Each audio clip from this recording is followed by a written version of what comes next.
Chapter का नाम क्या है?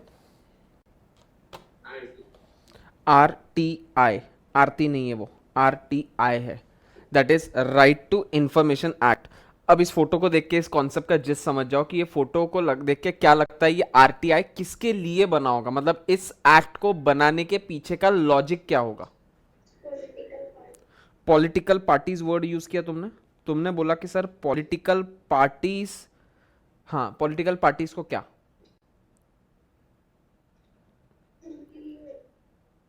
पॉलिटिकल पार्टीज को क्या, पॉलिटिकल पार्टीज के लिए, बट उनके लिए क्या exactly, what is RTI? Sir RTI ऐसी एक्ट है कि सर जब भी कोई पब्लिक अथॉरिटी, सर जब भी कोई पब्लिक अथॉरिटी, पब्लिक का सर्वेंट अपना काम करता है तो सर उसने अपना काम प्रॉपर किया या नहीं किया, इस चीज की अगर आपको इंफॉर्मेशन चाहिए तो आपके पास में राइट है कि आप उसके ऊपर क्वेश्चन कर सको और पूछ सको कि ओ मोदी, तूने जो जो वादे किए थे, तूने जो जो पॉइंट्स अपने मैनिफेस्टो में लिखे थे, तूने जो जो पॉइंट्स अपने रैली में बोले थे, क्या तूने उन सारे कामों पर काम किया है? क्या तूने उन सारे वादों को निभाया है? वादा किया है तो निभाना होगा, निभाया नहीं तो आप RTI एक्ट के अंदर आप सामने वाले पॉलिटिकल पार्टी या किसी पब्लिक अथॉरिटी से इंफॉर्मेशन क्लेम कर सकते हो and you have all the right. क्या? स्टूडेंट के पास में भी RTI एक्ट होता है, बट ये RTI act basically public authority, तो सर स्टूडेंट के पास में राइट है कि वो गवर्नमेंट को क्वेश्चन कर सके, एजुकेशन मिनिस्टर को या एजुकेशन डिपार्टमेंट को, that is also public authority itself.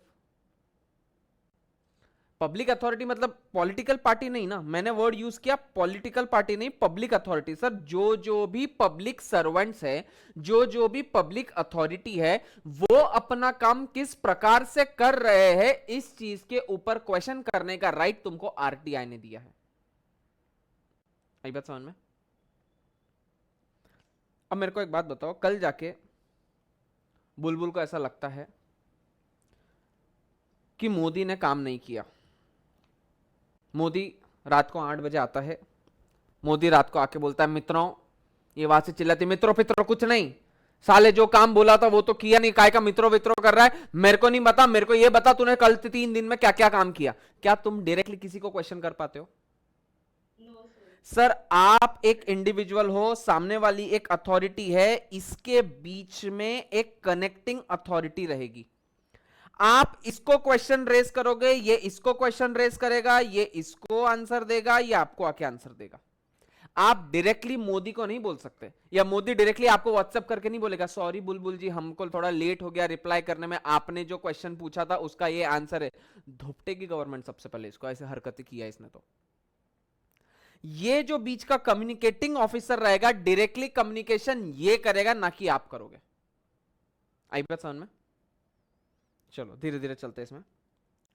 Introduction. Throughout the world, this is seen by many as the key of strengthening the participatory democracy and ensuring more people-centered development, जिसको हम democracy बोलते हैं. Nearly 70 countries around the world have now adopted comprehensive Freedom of Information Acts to facilitate access to the records held by the government bodies, and another 50 have pending efforts.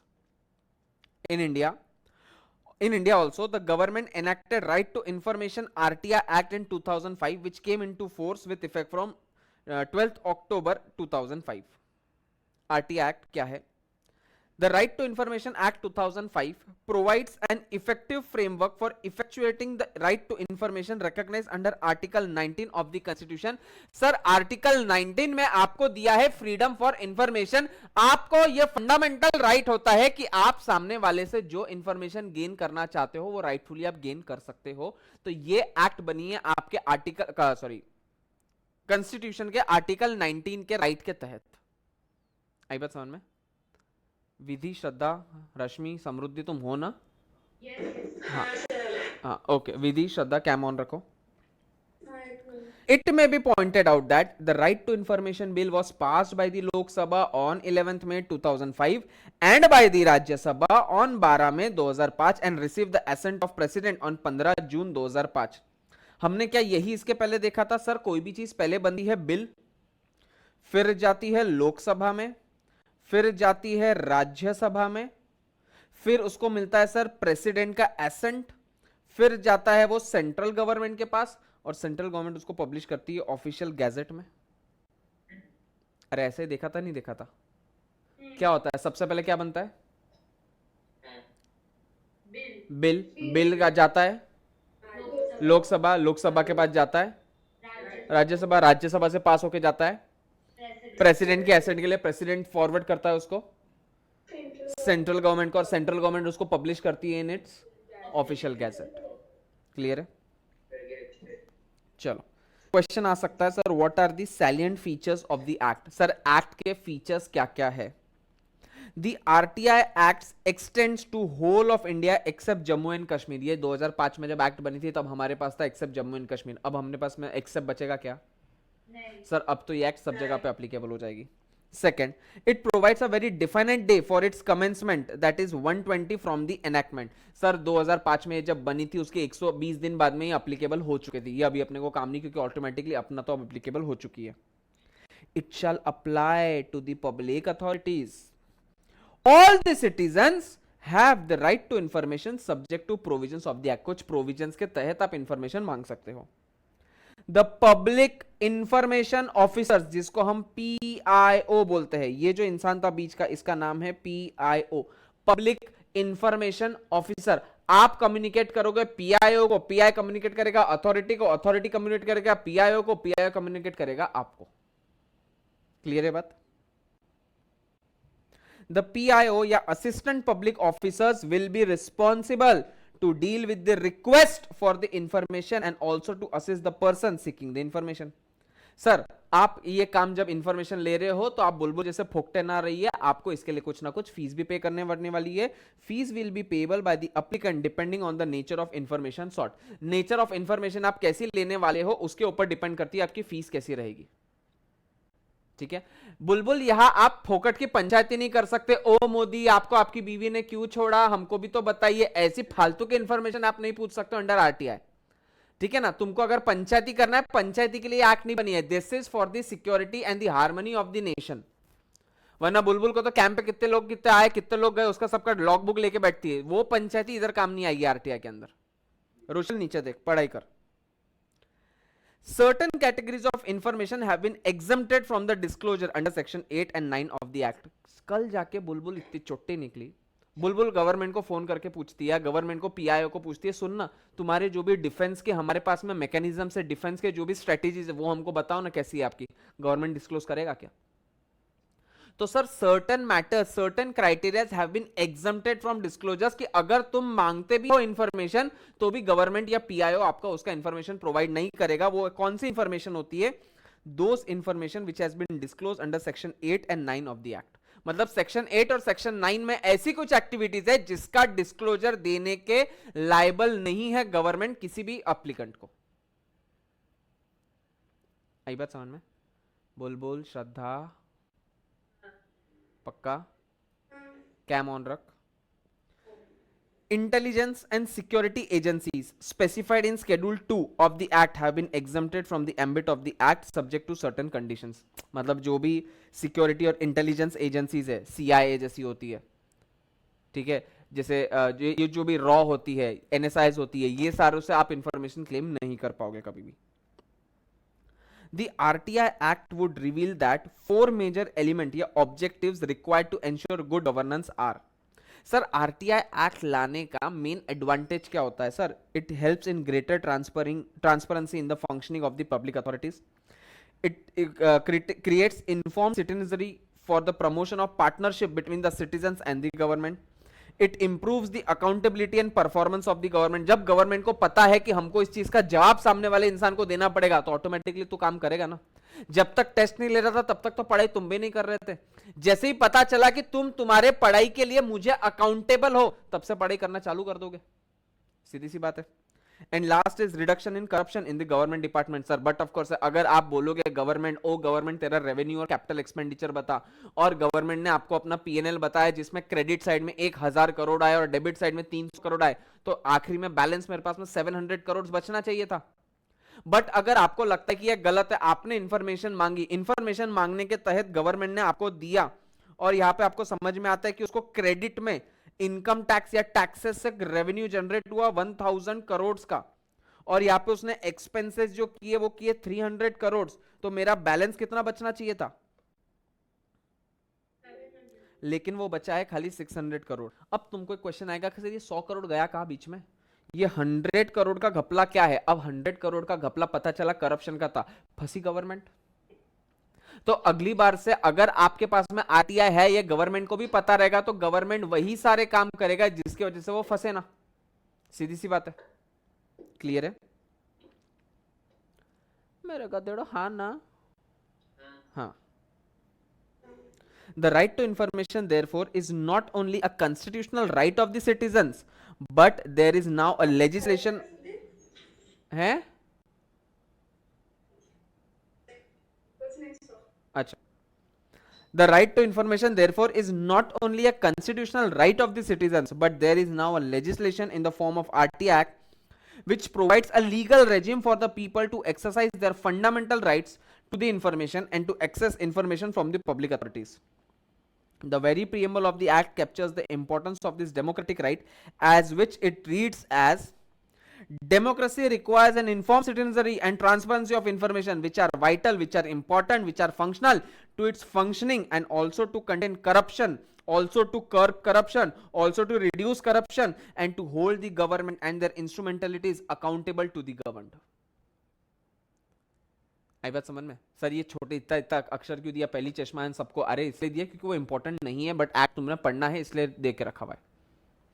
आई बात समझ में? Definitions, sir ये public authority पढ़ पढ़ के भेजा खाली हो गया। पब्लिक अथॉरिटी मतलब होता क्या है सर? क्वेश्चन आ सकता है, डिफाइन पब्लिक अथॉरिटीज।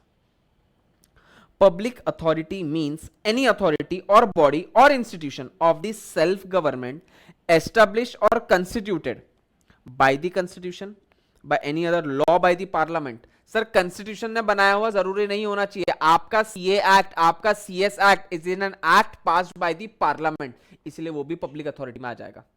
इसी के लिए स्टूडेंट के पास में राइट है आरटीआई का। यही बात समझ में?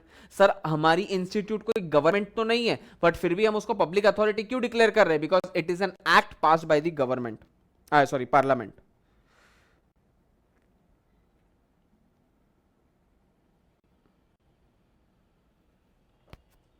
दिख रहा है क्या लिखा है? Institute of chartered accountants of India set up by an act of the parliament. दिख रहा है ना अंधो? हाँ। तो सर ये भी एक पब्लिक अथॉरिटी अकाउंटेबल होगी, या फिर any other law made by the state legislation, या ऐसा इंसान हु बाय नोटिफिकेशन इशूड और made under by the appropriate government, and includes anybody owned, control or substantially finance non-government organization substantially financed directly or indirectly by the funds provided by the appropriate government. Sir अगर कोई private institution है जिसको substantially fund करता है government, तो वो भी automatically public company declare हो जाएगी। Example, 51% of the shares has been hold by the government in BSNL, that is भगवान से भी नहीं लगता लिमिटेड, भारत संचार निगम लिमिटेड।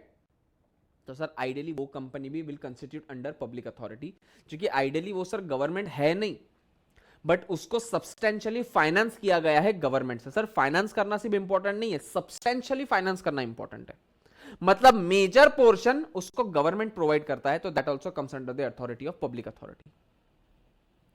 क्लियर है यहां तक? कोई दिक्कत, कुछ doubt? Okay. Right to information means, sir right to information में हमारे पास में राइट्स क्या क्या है? सिर्फ हम पूछ सकते हैं, या हार्ड कॉपी भी मंगवा सकते हैं, जेरोक्स भी मंगवा सकते हैं, लेमिनेटेड कॉपी भी मंगवा सकते हैं, व्हाट्सएप भी करवा सकते हैं, मेल से भी बुला सकते हैं। अरे कर क्या क्या सकते हैं? तो बुलबुल इतना हंस क्यों रही बैठे बैठे? है ना सब लाइन पे? All normal? अच्छा।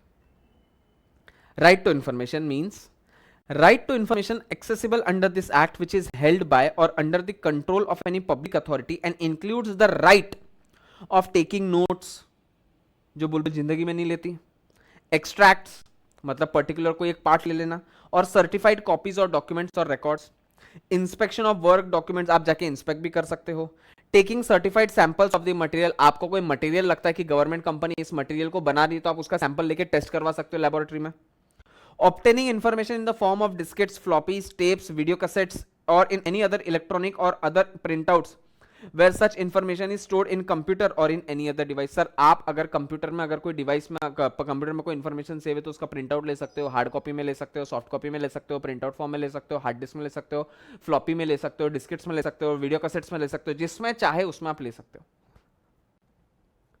आया क्या समझ में? पक्का? ओके। कहाँ गायब हो गई? तो श्रद्धा पढ़ रही है कहीं गई कहीं पे? अच्छा, मेरे को पहले यहाँ तक पहले पढ़ के तो पूरा, फिर मैं आगे चलता हूँ।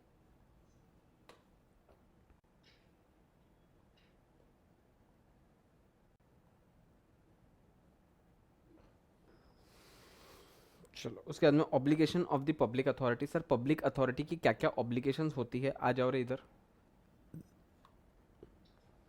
Every public authority under the act has been entrusted with the duty to maintain the records. Sir आप अगर सामने वाला रिकॉर्ड मेंटेन करेगा तभी तो कुछ मांग पाओगे ना। सामने वाला अगर रिकॉर्ड्स ही मेंटेन नहीं कर रहा तो आप चाह कर भी मांग कर भी वो सामने वाला देगा क्या? And publish manuals, rules, regulation, instruction, etc. in the possession as prescribed under the act. As per section 4 subsection 1 clause B, every public authority has to publish within 120 days of the enactment of its act. ये act जब से लागू होती है उसके 120 दिन के अंदर, ये 120 दिन के अंदर और भी कहीं पढ़ा था क्या अपन ने? कहाँ पे पढ़ा?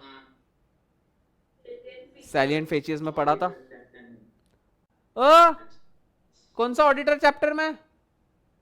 गधेड़े। अरे वो सीएनडी का था ना 120 यार, 120 या 180?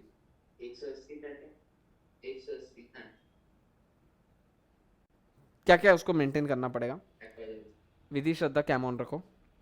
The particulars of its organisation, functions and duty. Sir आप जिस ऑर्गेनाइजेशन में हो उसके ऑर्गेनाइजेशन के बारे में पर्टिकुलर्स, उसके सारे फंक्शंस, उसके सारे duties, the duties and functions, the powers and the duties of its officers and employees, the procedure follows in its decision making process. Sir आप कोई भी चीज का डिसीजन जब लेते हो तो उसका क्या प्रोसेस फ्लो होता है?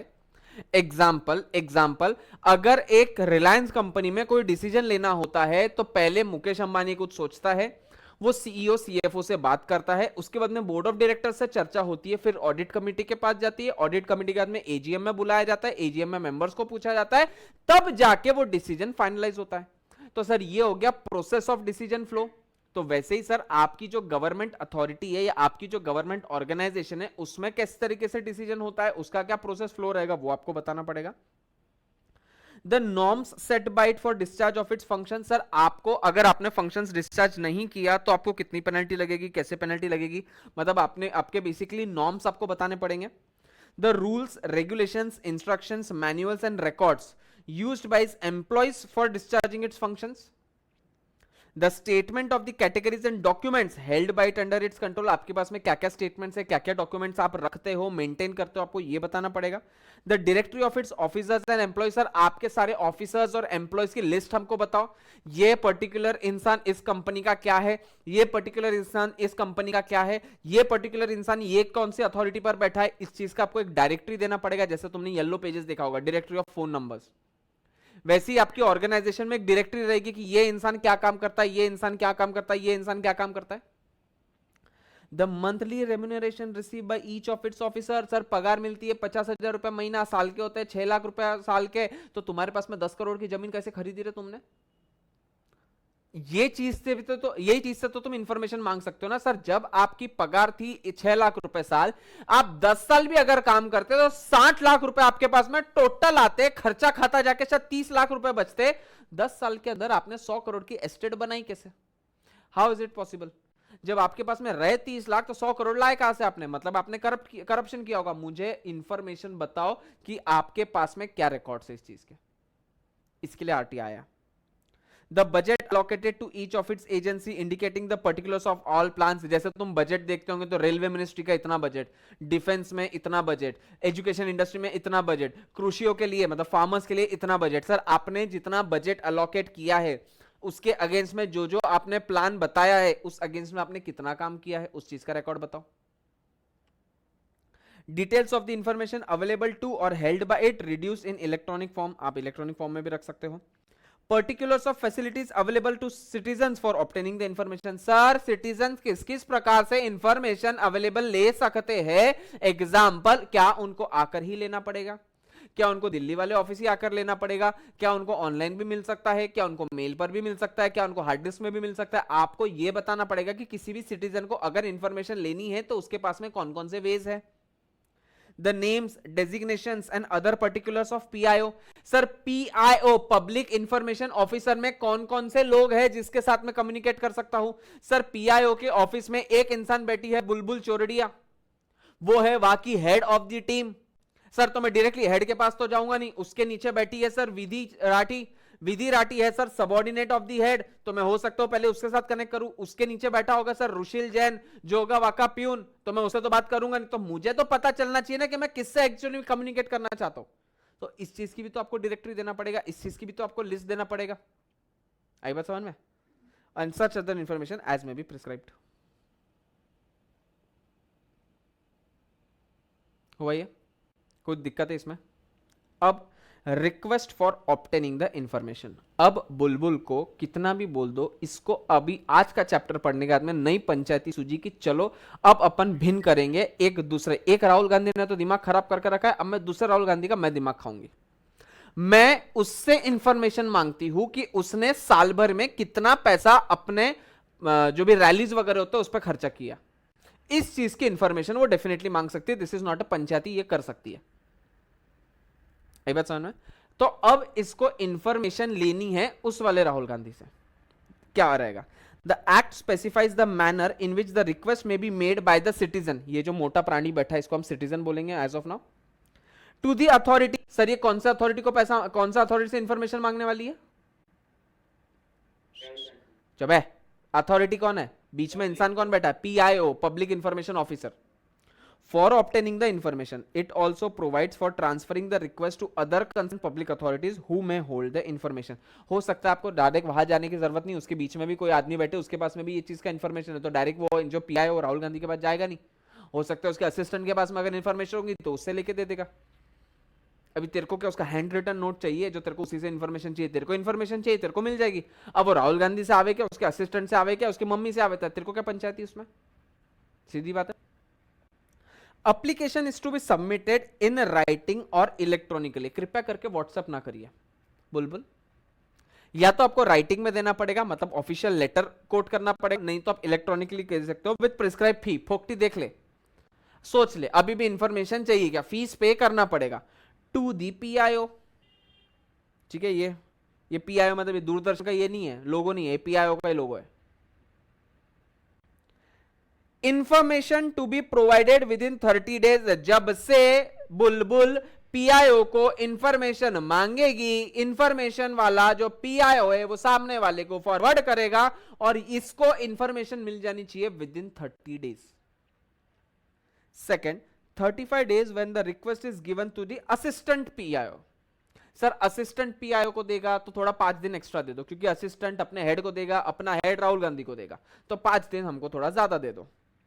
40 days if interest of the third party is involve. Sir यहां पे अगर इंफॉर्मेशन किसी थर्ड पार्टी से हमको लेके देना है तो डायरेक्टली हम उसके पास कम्युनिकेट नहीं कर सकते सर, हमको थर्ड पार्टी के पास जाना पड़ेगा, तो हमको और 5 दिन एक्स्ट्रा लगेंगे, मतलब टोटल 40 डेज लगेगा। And 48 hours where the life और liberty is involve.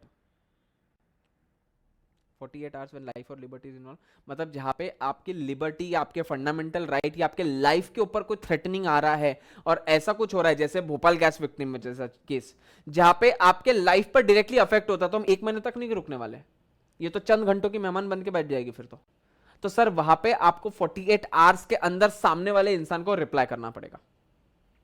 Ideally information के लिए आपके पास में नॉर्मल डेज है 30, बट जहां पे आप असिस्टेंट PIO को अप्लाई करते हो वहां पे हो गया 35। सर हमको कैसे पता चलेगा वो कौन है सामने वाला? इसी की तो डायरेक्टरी रहेगी ना, तुम उसी को तो लिखोगे ना, टू मिस्टर ये, तो ऑटोमेटिकली वो असिस्टेंट के पास में ही जाने वाला है। सर अगर थर्ड पार्टी इन्वॉल्व है तो 40 डेज, और अगर लाइफ और लिबर्टी का सवाल है तो 48 hours. No action on application for 30 days is deemed refusal. Sir अगर 30 डेज के अंदर कोई एक्शन नहीं हुआ तो इसका मतलब है कि सामने वाले ने आपकी इसको रिफ्यूज कर दिया और आप कोर्ट में जा सकते हो, उसके ऊपर सूट फाइल करना है। No fee for delayed response. अगर रिस्पॉन्स 35 कितना बोले? 35 अगर तेरा ये है assistant PIO.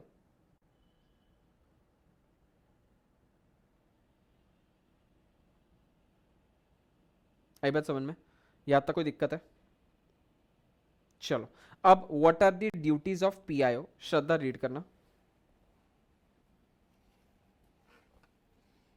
PIO shall deal with requests from persons so seeking information where the request cannot be made in writing. Hmm To render reasonable assistance to the person to reduce the same in writing. Hmm If the information request for is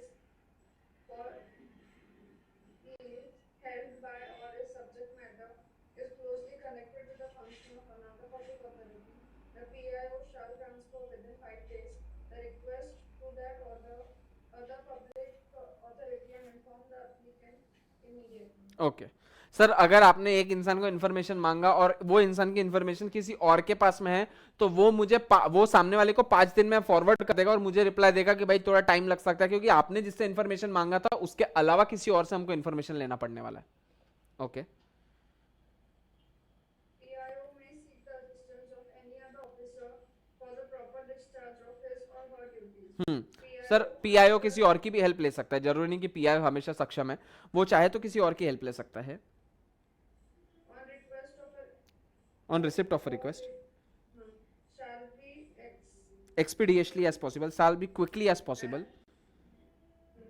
and in any case within 30 days of the receipt of the request, either provided the information on payment of such fee may be prescribed or reject the request for any of the reasons specified in section 8 or section 9. Sir या तो वो 30 दिन के अंदर आपको reply दे देगा, या तो अगर 30 दिन के अंदर उसने कुछ नहीं भेजा तो मतलब समझ जाना आपकी रिक्वेस्ट को उसने रिफ्यूज कर दिया। Okay Where the information requested for concerns the life or liberty of a person, the same shall be provided within 48 hours of the receipt of the request. यही पढ़ा भी अपन ने ऊपर। Okay If the PIO fails to give decision on the request within a period specified, he shall be deemed to have refused the request. Sir reject हो जाती है हमारी request तो होगा क्या? रिजेक्ट का मतलब क्या है कि हमारे मुंह पे बेइज्जती कर दी, जैसे बुलबुल की हर सेकंड होती है मुंह पे बेइज्जती इंटू 5000। सर रिफ्यूजल का मतलब होगा क्या? क्या होगा भाई बुलबुल? क्या होगा श्रद्धा? Where a request has been rejected, the PIO shall communicate to the requester the reasons for such rejection. Sir 30 दिन के अंदर आपने अगर एक्शन नहीं लिया तो इसका मतलब है कि आपकी रिक्वेस्ट जो है वो कैंसिल हो गई, रिजेक्ट हो गई। तो एट द सेम टाइम सामने वाला पीआईओ आपको ये रिप्लाई देगा कि आपकी रिक्वेस्ट क्यों रिजेक्ट होती है।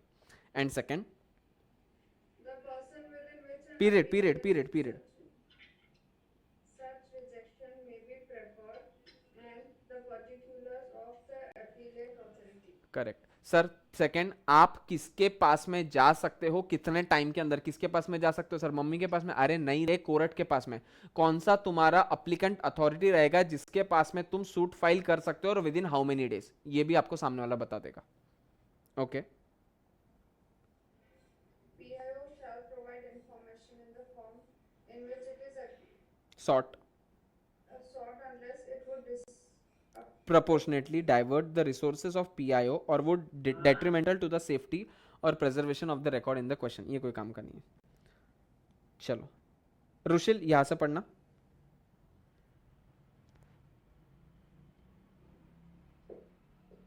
पढ़। इसलिए बोला ना, यहां से। अरे आपकी स्क्रीन ब्लर है। एक oh my God. Minute number कौन सा है? Page number 5। If allowing partial access, partial access मतलब पूरी इंफॉर्मेशन नहीं देगा, आधी इंफॉर्मेशन देगा। आधी इंफॉर्मेशन वो नहीं दे सकता आपको। पढ़ पाएगा रुशिल? अच्छा रुक जा, विधि रीड करना। If allowing partial access, the PIO shall give a notice to the applicant informing first, that only part of the record requested after surveillance of the record containing information which is exempt from disclosure is being provided. आपने information मांगी थी बहुत सारी, उसमें से हम part information ही दे सकते हैं क्योंकि part information is been exempted under section 8 and 9। तो सामने वाला पीआई आपको रिक्वेस्ट करके आपको इन्फॉर्म करेगा कि भाई साहब तूने जो इतनी सारी इंफॉर्मेशन मांगी थी उसमें से हम कुछ पार्ट इंफॉर्मेशन तेरे को दे सकते हैं क्योंकि बची भी एग्जेम्प्ट होती है। Okay Second, the reasons for the decision, including any findings on any material question of fact referring to the material on which those findings were based. Okay आपने अगर कोई चीज फाइंड किया है और वो चीज मटेरियल है और अगर आपने पीआई को बोला कि देख लो यहाँ पे तो ऐसा दिख रहा है, तो वो सामने डिस्कस करके उस चीज का भी आपको आंसर करेगा। Okay Third, the name and designation of the person giving the decision. Sir ये डिसीजन किसने दिया उस इंसान का नाम और डेजिग्नेशन भी बताएगा। Fourth, the details of the fees calculated by him or her and the amount of fee which the applicant is requested to deposit. Sir हमने ये देखा था कि आप जब रिक्वेस्ट करते हो, आप जब इंफॉर्मेशन मांगते हो तो आपको फीस भी डिपॉजिट करनी पड़ती है। तो ये जो फीस डिपॉजिट करनी पड़ती है वो हमने देखा था सर, इट डिपेंड्स कि आपका कौन सी आप इंफॉर्मेशन मांगने की बात कर रहे हो। अगर इंफॉर्मेशन अलग अलग है तो उसकी फीस भी अलग अलग रहती है। देखा नहीं देखा था अपन ने? तो वो हिसाब से आपकी फीस जो कैलकुलेट होगी तो वो उस चीज का कैलकुलेशन भी वो बताएगा। Okay Fifth, his or her rights with respect to review of the discussion regarding non-disclosure of the part of the information, the amount of fee charged, or the form of access provided. करे sir इसके बाद में आपने जो सामने वाले इंसान ने आपको रिजेक्ट कर दिया, आपको सामने वाले इंसान ने बोला कि हम आपको इस चीज के बारे में इंफॉर्मेशन नहीं देने वाले हैं, तो सर इसका रीजन कि आप क्यों नहीं देने वाले हो वो, और जो सामने वाले का उसने जो रिजेक्ट कर दिया, अगर आपको फिर भी उसका इंफॉर्मेशन चाहिए तो आप फिर से एक बार क्लेम कर सकते हो, बट वो रिजेक्ट करेगा एक्सेप्ट करेगा वो उसके ऊपर डिपेंड करता है। Okay next. If the information sought has been supplied by third party or is treated as confidential by the third party, the PIO shall give a written notice to the third party within 5 days from the receipt of request. ये अपन ने ऊपर देखा था अभी, अरे हाँ या ना? Okay Third party must be given a chance to make representation before the PIO within 10 days from the date of receipt of such notice. हाँ, the third party must give a chance to make the representation before PIO within 10 days from the date of the receipt of such notice। Sir जब भी आप third party को PIO question करता है तो उसके पास में 10 दिन का टाइम है कि वो आके PIO को एक्सप्लेन करे चीजें। अब एग्जम्पशन फ्रॉम डिस्क्लोजर अपन ने अभी ऊपर देखा था कि सर कुछ चीजों के ऊपर एग्जम्पशन होता है, कुछ चीजें आपको डिस्क्लोज करने की रिक्वायरमेंट नहीं होती है, और अगर सामने वाला उस चीज के लिए इंफॉर्मेशन मांगता भी है तो आपके पास में राइट है कि आप उसको रिजेक्ट कर सको। तो सर ऐसी कौन सी चीजें हैं जो एग्जम्प्ट होती है फ्रॉम द डिस्क्लोजर्स? चलो रुशिल अब रीड कर। First point, where disclosure prejudicially affect the sovereignty and integrity of India, the security, strategic, scientific or economic interest of the state, relation with foreign state or lead to incident of an offense. Okay sir ऐसी information जो अगर हमने आपको दे दी तो it will affect the integrity sovereignty of India.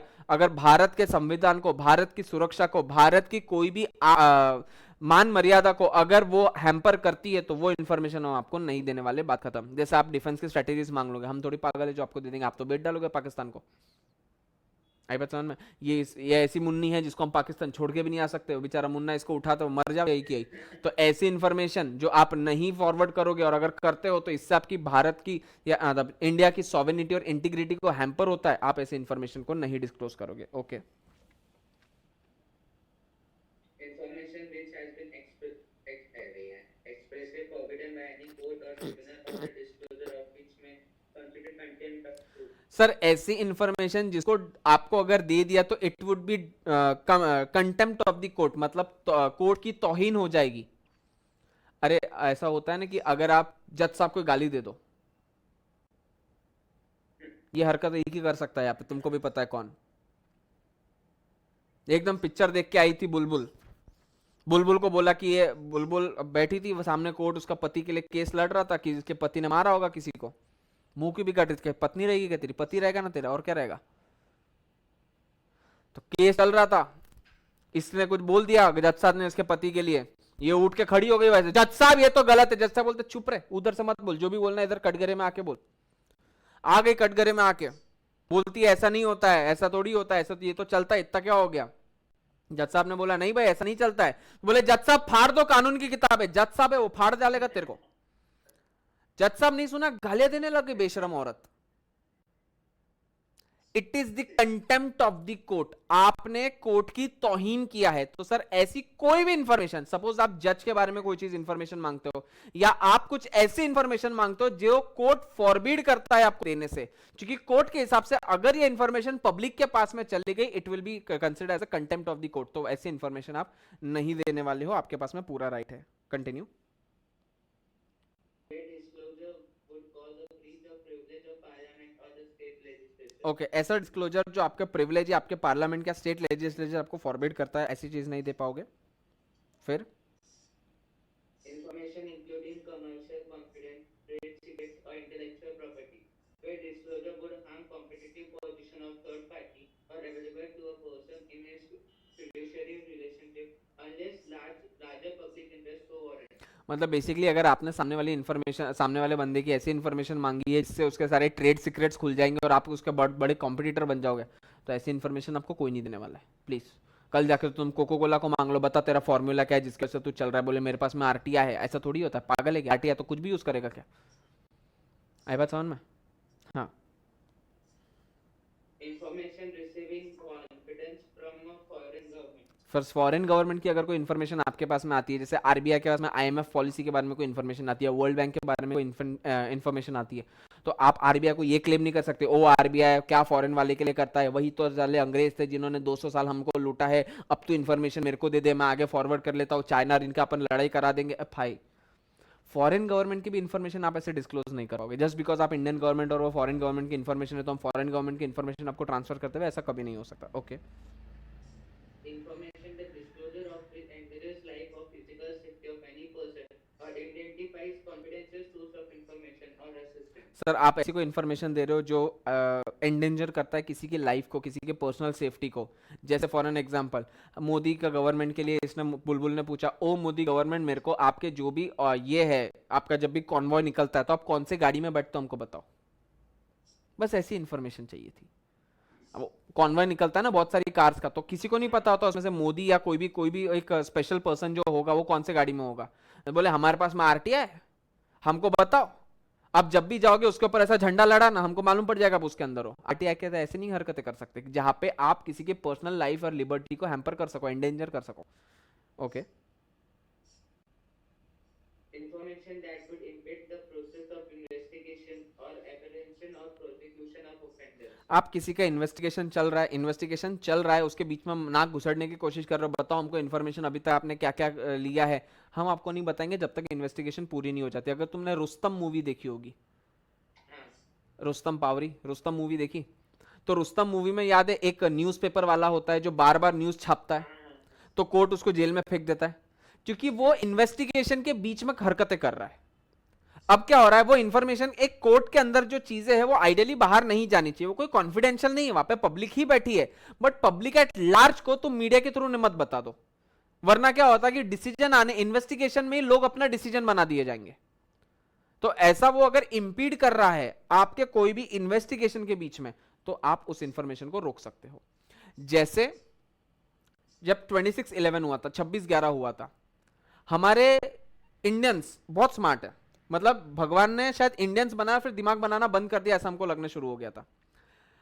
हम Indians ने क्या किया था, जब ताज पे अटैक चल रहा था तब ये पूरा बकायदा सामने वाले को बता रहे थे कि देखो हम आ रहे हैं, हमने वेस्ट पहना है, हमने हेलमेट लगाया है, हमारे पास में ये वाली राइफल लेके जा रहे हैं, हमारा सिर्फ इतना पोर्शन खाली है, तो इधर ही गोली मारेगा ना सामने वाला गधे। जो टीवी पूरी दुनिया देख रही है वो टीवी तो अंदर बैठ के टेररिस्ट भी देख रहे होंगे। मतलब हद होती है बेवकूफी। मेरे को कभी लगा ही नहीं था बुलबुल से बेवकूफ कोई हो सकता है, निकल गए लोग, बड़े बड़े मीडिया वाले निकले। तो सर ऐसी कोई आप इंफॉर्मेशन डिस्क्लोज करने की कोशिश कर रहे हो या ऐसी कोई इंफॉर्मेशन है जिससे सामने वाले की पर्सनल लाइफ और लिबर्टी को अफेक्ट हो रहा है, it is been exempted from the disclosure under section 8 and under section 9 of the RTI act 2005। आई बात समझ में? चलो last. Cabinet papers including record of deliberation of the Council of Ministers, Secretariat and other officers. जो भी तुम्हारे cabinet के papers होते हैं, जो भी कॉन्फिडेंशियल पेपर्स होते हैं, उसको तुम थोड़ी इन्फॉर्मेशन मांग लोगे, भाई बताओ तुम क्या करने वाले हो अगले दिन पे। टू डू लिस्ट मत चेक करो अब तुम मोदी की, तो बता के क्या क्या करने वाला सुबह उठ के, हाँ पहले योगा करेगा फिर प्राणायाम करेगा, हाँ सर इसके बाद में बता। ऐसी हरकतें तुम नहीं कर पाओगे। चलो, पार्शियल डिस्क्लोजर अलाउड होता है, ये तो हमको पता है। सर किन किन लोगों को हम एक्सक्लूड करते हैं? IB, raw, directorate of revenue intelligence, central economic intelligence bureau, BSF, CRPF, ये नाम सुना है ना, पुलिस वाले ये सारे, Assam rifle, special bureau, CID special branch, Andaman and Nicobar crime branch, Lakshadweep police agency specified. मतलब इन लोगों को राइट है कि ये इन्फॉर्मेशन इनको कोई मांगे भी तो ये सीधा मना कर सकते हैं, जा तेल लेने, जा नहीं देता, क्या करना है कर ले। आई बात समझ में? These people have been exempted from providing information, although if some applicants request through any application of any information, ये सारे लोग सामने वाले को एप्लीकेशन आने के बाद भी इंफॉर्मेशन नहीं दिए तो भी चलेगा। आई बात समझ में? ओके। अब इंफॉर्मेशन कमीशन, बुलबुल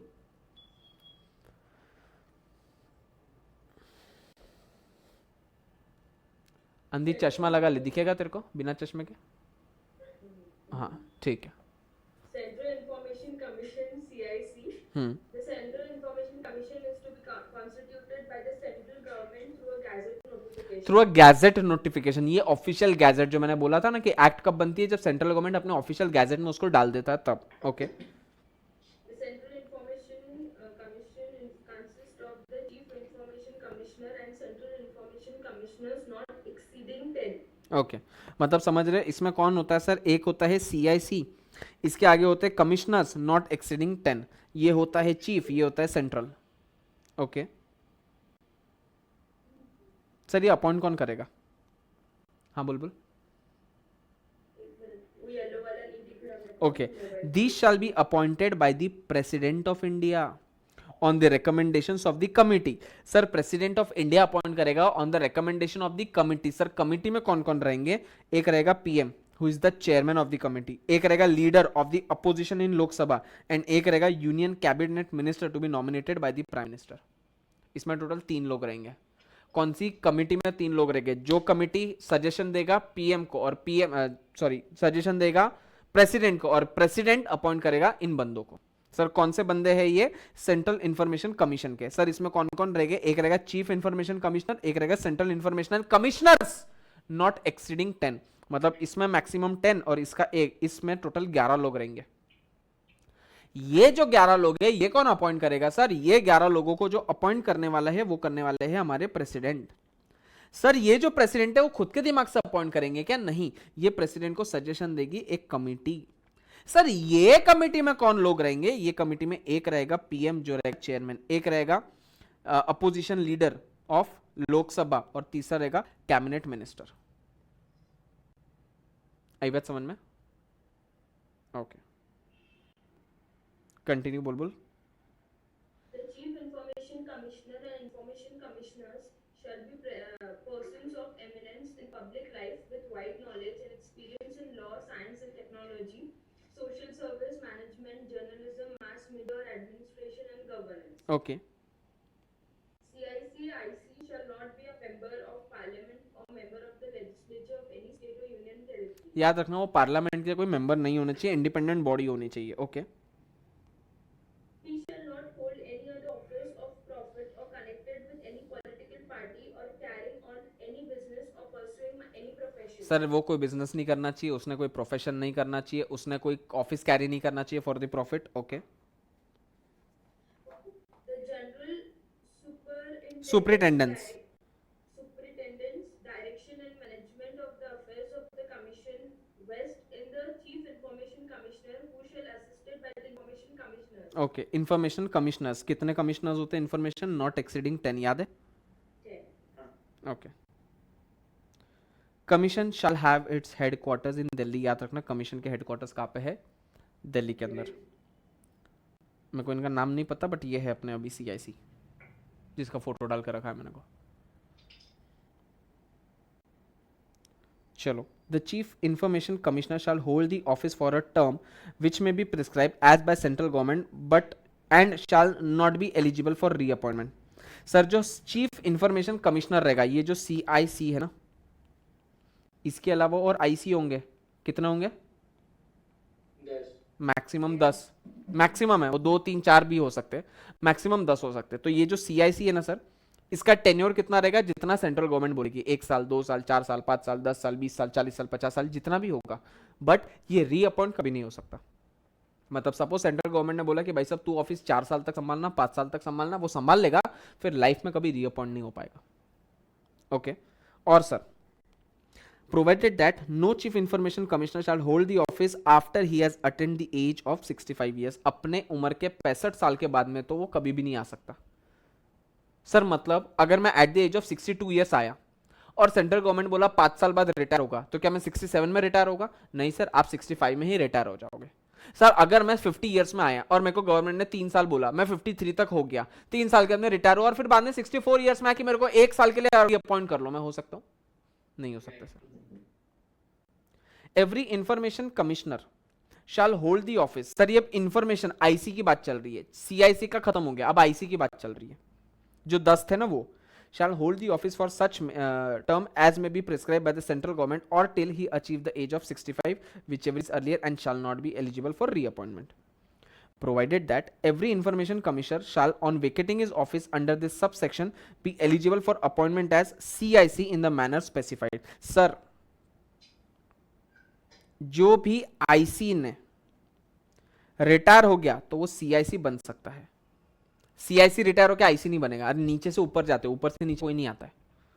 तुम अगर ये थे DSP थे या तुम अगर कमिश्नर थे तो बनने के बाद में क्या हवलदार बनने की कोशिश करोगे क्या?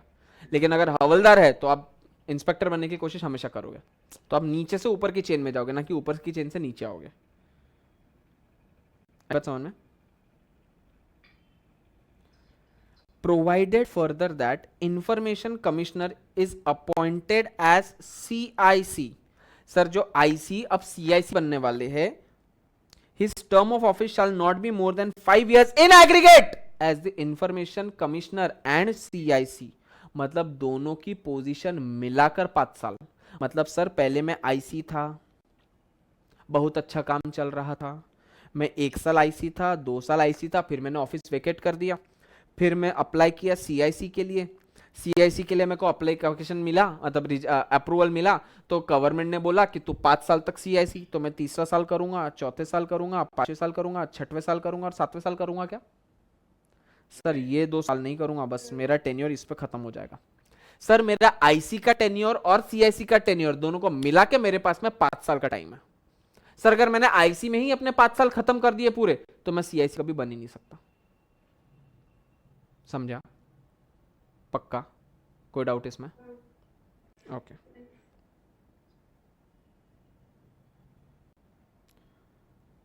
अब आ जाओ state information commission.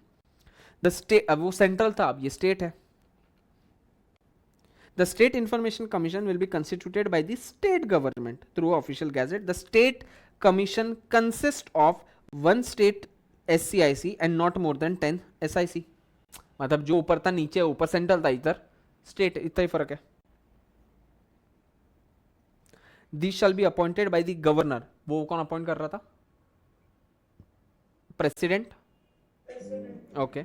On the recommendations of committee of the chief minister. वहां पे कौन सा मिनिस्टर था? प्राइम मिनिस्टर, जो सेंट्रल में बैठा था। यहाँ पे स्टेट है तो चीफ मिनिस्टर, यहाँ पे हम अपना चीफ मिनिस्टर है।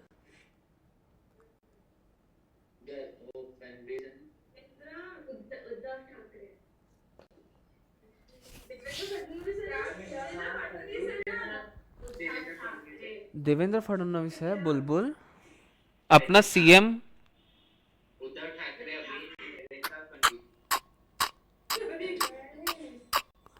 मेरी आलिया भट्ट, पृथ्वीराज चौहान। नहीं, तू नहीं अभी का है तो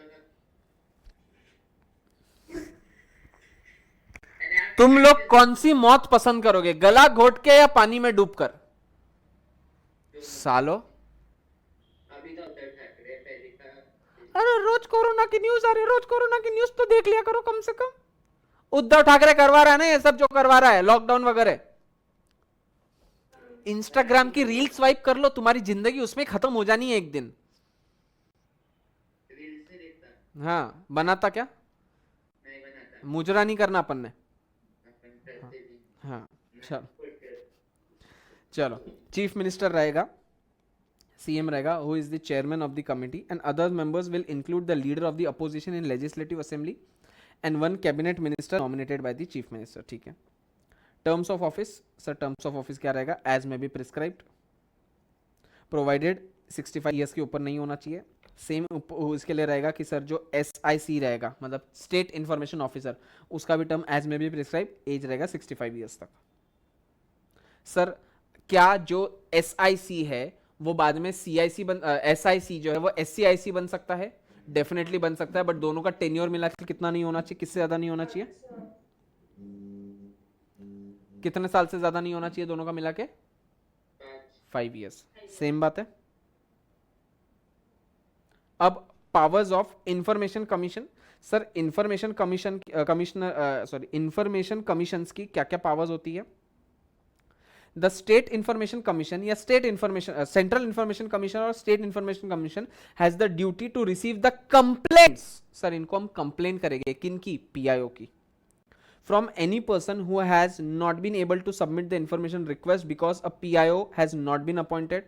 सर PIO था ही नहीं, इसके लिए हम आपको रिक्वेस्ट नहीं भेज पा रहे थे, तो आप इसके पास चले जाओ, इसके पास CIC या SIC के पास, या फिर ऐसा चीज के लिए कंप्लेंट, इस ऐसे इंसान के लिए कंप्लेंट करोगे who has refused the information that was requested, या who has received no response within the specified time limit। कौन सा टाइम लिमिट होगा ये? 5 साल,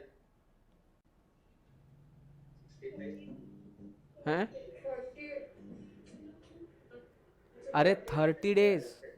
हाँ, who thinks the fees charge was unreasonable, फालतू की 2 लाख की फीस ले ली मेरे से, पूछा मैंने इतना सा ही था कि भैया क्या है इसका इन्फॉर्मेशन, मेरे को ये चाहिए थी, 2 लाख की इन्फॉर्मेशन मेरे को लगता है कि गलत है, सीधा चले जाओ SCIC के पास, CIC के पास में या SCI के पास में। Who thinks that the information is incomplete और फॉल्स और मिसलीडिंग, इंफॉर्मेशन तो दिया बट वो गलत दिया, और any other matter as may be prescribed.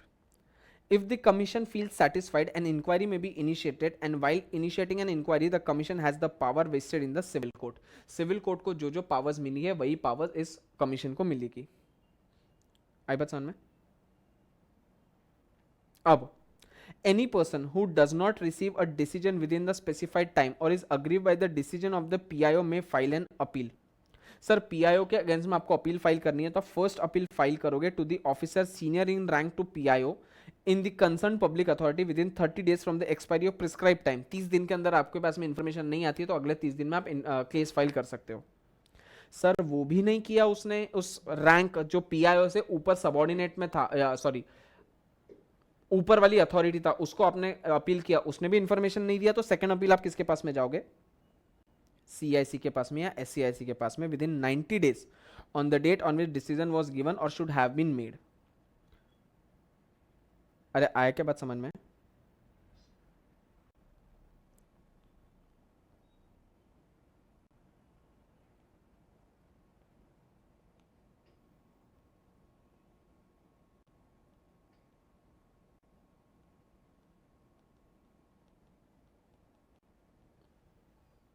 ये बुलबुल है।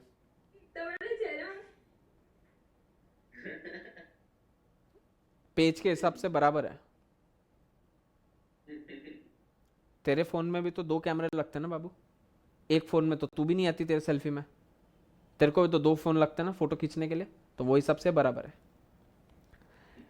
बुलबुल को कोई चीज के लिए इंफॉर्मेशन चाहिए थी, तो बुलबुल इंफॉर्मेशन मांगी PIO से, PIO ने इसको रिप्लाई दे देना चाहिए था कितने दिन में? 30 डेज। PIO ने 30 डेज में रिप्लाई नहीं दिया, तो ये और रोने लग गई, भय भय करके रोने लगे, इतने जोर से रोने लग गए कि हमको तकलीफ होने लग गई कि अब इसका रोना चुप करा दो कोई। हमको तकलीफ इससे नहीं कि उसको इन्फॉर्मेशन नहीं है, हमको तकलीफ यह है कि ऐसा रो रही है, ऐसा लग रहा है मातम का चल रहा है यहाँ पे सीन। तो ये आप जाके कंप्लेन कर सकते हो PIO के ऊपर वाले ऑफिसर पे। फर्स्ट अपील कितने दिन के अंदर? 30 डेज। सर 30 डेज कब से? जब से उसको रिप्लाई आ गया तब से, या फिर जब से उसको रिप्लाई आ जाना चाहिए था 30 दिन के अंदर, लेकिन नहीं है, मतलब 31 दिन से 30 दिन, या सर 4 दिन में रिप्लाई आएगा कि हम तेरे को नहीं देंगे, जा जो करना है कर ले, तो 5वें दिन से 30 दिन।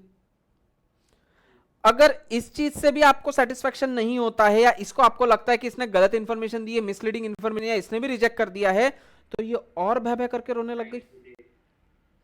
ये यहाँ पे बकेट थी वो भर गई रोते रोते, इतनी भय भय करके रोने लग गई। सर अब आप जाओगे किसी इसके भी ऊपर,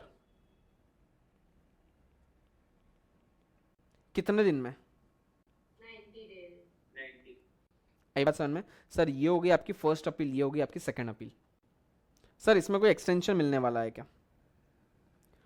first appeal shall be dispose of with in 30 days. First appeal अगर आपने किया तो 30 डेज के अंदर आपका उसका डिस्पोजिशन आ जाना चाहिए, या फिर थोड़ा आप एक्सटेंड कर सकते हो, नॉट मोर देन 45 डेज तक from the date of filing for the reasons of record in writing. मतलब time period could be extended by 15 days if necessary. मतलब बेसिकली 30 दिन की जगह 45 दिन में भी अपना रिप्लाई दे सकते हो। कितना दिन का एक्सटेंशन दिया आपने? 15 डेज का। बस इतना ही एक्सटेंशन मिलेगा, इससे ज्यादा नहीं। ये अप्लाई करने के लिए एक्सटेंशन नहीं था, फर्स्ट अपील से जो आपको डिसीजन आने वाला है उसका 3 दिन में डिसीजन आ जाना चाहिए था, उसके लिए था। आई बात समझ में? तो सर इस इंसान ने आपको जो रिप्लाई देना चाहिए था वो 30 डेज में देना चाहिए था, लेकिन किसी कारणवश नहीं दे पाया, तो 45 दिन में दे सकता है। ये जो 15 दिन के लिए उसने एक्स्ट्रा टाइम लिया है, इस एक्स्ट्रा टाइम के लिए वो रीजन बता देना चाहिए इन राइटिंग में। एक बात समझ में? इसमें कोई डाउट है? कुछ नहीं समझा? एक बार पढ़ लो, हाथों हाथ पूछ लो।